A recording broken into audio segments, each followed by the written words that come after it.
Hello नमस्कार, मी मनीषा. आपल्या सर्वांचं आपल्या एका नवीन व्लॉगमध्ये खूप मनापासून स्वागत आहे.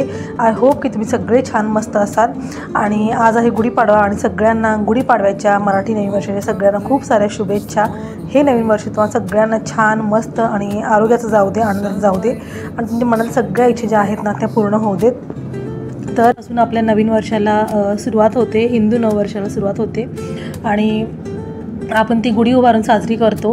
तर कोणताही सण असेल ना तर खूप छान वाटतं. म्हणजे कुठलंही काम जे आहे ना घरातलं ते आपण उत्साहाने करतो, तेवढ्याच एनर्जीने करतो.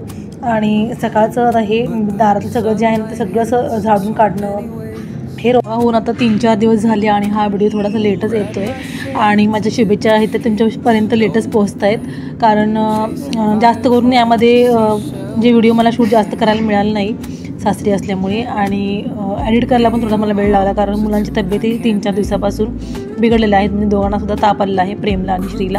2-3 म्हणजे क्लिपच शूट करायला मिळाल्या. तर मग पुढच्या दिवशीचं म्हणजे सोमवारचा थोड्याशा शूट केलं होतं, ते हे केलेलं आहे, ॲड केलेलं आहे. आणि व्हिडिओ छोटासा आहे, पण म्हटलं की काही नसण्यापेक्षा काहीतरी टाकलेलं बरं, म्हणून म्हटलं की चला टाकूया हा व्हिडिओ छोटासा.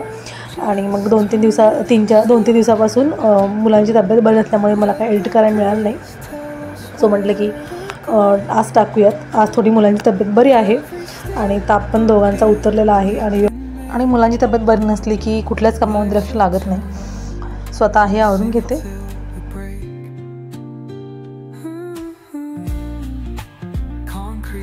त्यानंतर माझं सगळं आवरलं आणि छान अशी साडी नेसून तयार झाले.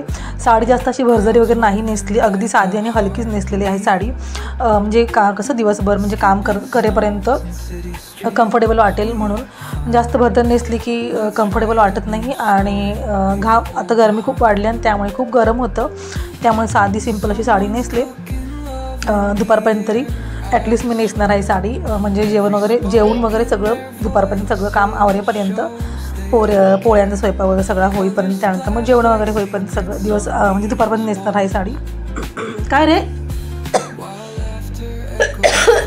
हां तिकडे गेले.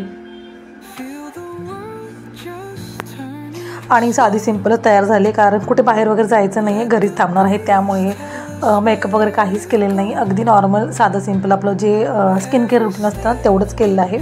आणि साधेसे आपले केस बांधलेले आहेत. तर साधे सिंपल असे तयार झाले आणि मग बाहेर छान रांगोळी काढायला आले. तसं रांगोळी काढायला मला खूप आवडते. माझं दुसरं एक चॅनलसुद्धा आहे @by मनीषा. त्याच्यावरती मी रोज डेली रांगोळी मी टाकते, रोजच्या रोज. आणि तसं मी दारात रोज नाही काढत, कारण कसं होतं की आमच्या इथे खाली म्हणजे जिथे मी गाडी लावतो ना आम्ही, तिथे चप्पल वगैरे काढली जातात. तर त्याच्यामुळे कसं होतं की रांगोळी पुसली जाते. त्यामुळे मग रोज नाही काढत रांगोळी, कारण काढली की ती असं चप्पल वगैरे पाय पडला किंवा चपला पडला तर चांगलं नाही वाटत. त्यामुळे मग काही सण वगैरे असेल तेव्हाच काढते रांगोळी. आणि छान अशी गुढीची रांगोळी काढली. कलर वगैरे काही भरत बसले नाही, कारण त्याला जास्त वेळ लागणार असता कलर वगैरे भरायला आणि जायचं होतं. त्यामुळे मग पटकन आवरलं आणि मग आम्ही आमच्या सासरी आलो आणि छान अशी गुढी वगैरे उभारली. आणि आमच्या गुढीला आम्ही पोळीचा नैवेद्य दाखवतो, त्यामुळे पोळीचा स्वयंपाक वगैरे केला आणि त्याचा नैवेद्य छान असं दाखवला गुढीला.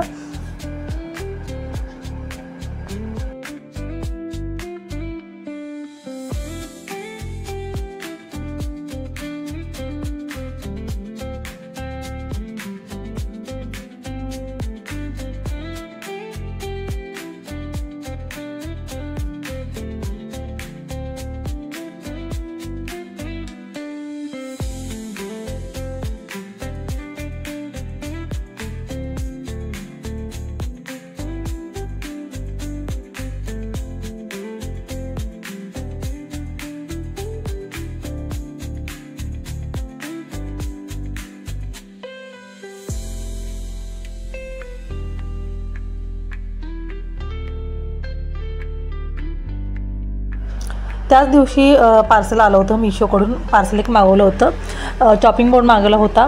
तर माझ्या चॉपिंग बोर्ड नव्हता आणि पळपाडवरती दाटामध्ये काप असं व्हायचं आणि त्याला खरे पडले होते. तर माझ्याकडे पूर्वी होता प्लास्टिकचा चॉपिंग बोर्ड, पण त्याचं कसं व्हायचं की जेव्हा कटिंग करेन तेव्हा त्याचे बारीक बारीक पार्टिकल्स जे आहेत ते जेवणामध्ये जात होते. त्यामुळे मग ते बंद केलं आणि मग ताटामध्ये काप, कुठे पळपाडवरती काप असं व्हायचं. तर ते एक मला घ्यायचं होतं चॉपिंग बोर्ड आणि ते काल म्हणजे गुढीच्या दिवशी आलं होतं, गुढीपाडव्याच्या दिवशी. आणि मग ते दुसऱ्या दिवशी मी पार्सल जे आहे ते खोलत होते, कारण त्या दिवशी मला नव्हता वेळ मिळाला. तिसऱ्या दिवशी सोमवारी स्वामी समर्थांचा प्रगट दिन होता, त्यामुळे मी पारायण करत होते आणि उद्या पण हे स्वामी समर्थ प्रगट दिना दिवशीच मला करायचं होतं, त्यामुळे मी ते तसं ठरवूनच 7 दिवस आधी पारायण करायला सुरू केलं होतं आणि आजच्या दिवस उद्या पण करणार होते. त्यामुळे आज छान अशी पूजा वगैरे मांडायची होती संध्याकाळी. आणि माझ्याकडे फोटो नाही स्वामींचा कुठलाच. पूर्वी मी जेव्हा लग्न झालं तेव्हा नवीन असताना मी एका स्पर्धेमध्ये भाग घेतला, त्यामुळे मला एक फोटो मिळाला होता स्वामी समर्थांचा.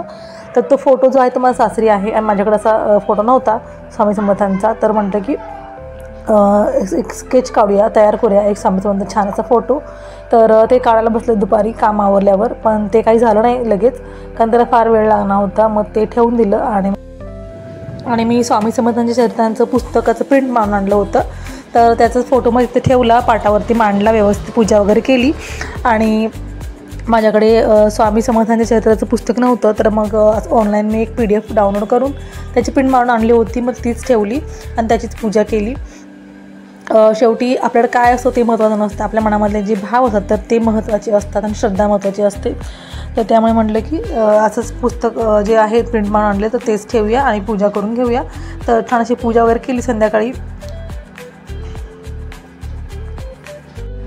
आणि साखर ठेवली आणि मग नंतर सगळं नैवेद्य तयार करून मग स्वामींना दाखवला. आणि असा होता